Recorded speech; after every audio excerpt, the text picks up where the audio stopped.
मिल प्रबंधन ने दिया किसानों की समस्याएं हल करने का आश्वासन। खबर जनपद उद्यम सिंह नगर तहसील खटीमा क्षेत्र से तहसील सभागार में आगामी गाना पेराई सत्र में आने वाली विभिन्न समस्याओं के समाधान को लेकर सितारगंज फैक्ट्री प्रबंधन तथा क्षेत्र के किसानों के साथ एक बैठक का आयोजन किया गया, जहां किसानों ने क्रय केंद्रों पर होने वाले 2% कटौती को बंद करने तथा पिछले सत्र में हुई 2% कटौती का ब्यौरा देने, क्रय केंद्रों पर प्रति ट्रॉली लिए जाने वाले शुल्क को बंद करने, पर्याप्त मात्रा में क्रय केंद्रों पर मजदूर की व्यवस्था करने, इंडेंट बढ़ाने तथा समय पर इंडेंट देने, केंद्र से गन्ना उठान तथा क्रय केंद्रों के प्रभारी की कार्यशैली का विरोध, फैक्ट्री की क्षमता बढ़ाने, क्रय केंद्रों के प्लॉट का किराया बढ़ाने, गन्ना सप्लाई के बाद ही फैक्ट्री को बंद करने, सब्सिडी पर उन्नत प्रजाति के बीज की व्यवस्था करने, बेहतर दवाइयां की व्यवस्था करने, कृषि यंत्र विशेष छूट पर उपलब्ध कराने आदि समस्याओं को फैक्ट्री प्रबंधन के समक्ष रखा गया। डीसीओ सहायक गन्ना आयुक्त आशीष नेगी ने बताया कि पिछले सत्र में किसानों के साथ जो समस्याएं हुई थी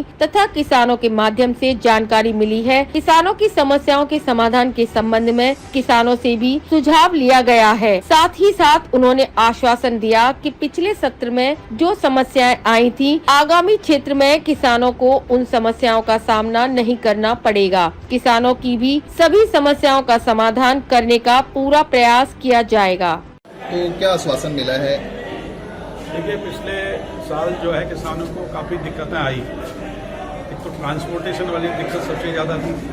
उसके बाद इस खटीमा क्षेत्र में गन्ना काफ़ी रह गया था, तो वो गन्ना हमें अपने व्यय से चीनी मिल इच्छा या क्रेशरों में डालना पड़ा। और भी कई समस्याएं थी, उसी संदर्भ में ये बैठक रखी गई थी।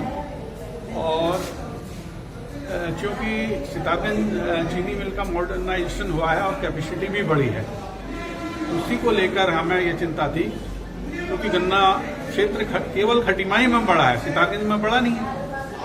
तो उसको लेकर हमें यह था कि अगर पिछले साल 24 लाख कुंटल गन्ना पेराई हुई थी और इस बार मैक्सिमम जो है 30 लाख कुंटल होगा, तो अगर उनकी क्षमता 50,000 कुंटल हो गई तो आप इसका मतलब तो यह है कि गन्ना 1.5 महीने में खत्म हो जाएगा। लेकिन मिल मालिकों का ये कहना है कि मिल हम पूरे 180 दिन चलाएंगे और किसी भी तरीके से आपको ट्रांसपोर्टेशन की कोई दिक्कत नहीं होगी।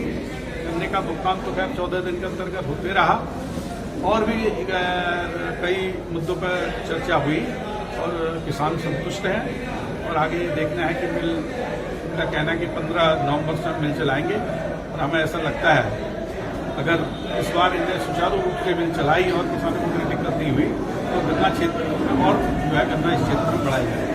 ये 2% कटौती को लेकर के जो चर्चा हुई थी, क्या ये जारी रहेगा या बंद होगा? देखिए, ऐसा है कि हम लोग का जो सेंटर है, हम तो 1% भी नहीं देते हैं, आधा % भी नहीं देते हैं। जो हमारा नगला तराई सेंटर है, तो ये तो किसानों पे भी डिपेंड है और ऐसा कुछ नहीं है मिल वालों पे। मिल वाले अगर ये ले रहे हैं तो गलत है, लेकिन ये किसानों को जागरूक होना पड़ेगा ना। कोई ऐसा नियम नहीं है, हम नगला तराई में 1% भी नहीं देते, हम 0.1% भी नहीं देते। ये तो किसानों को अपनी यूनिटी रखनी चाहिए। ठीक है। ठीक है जी।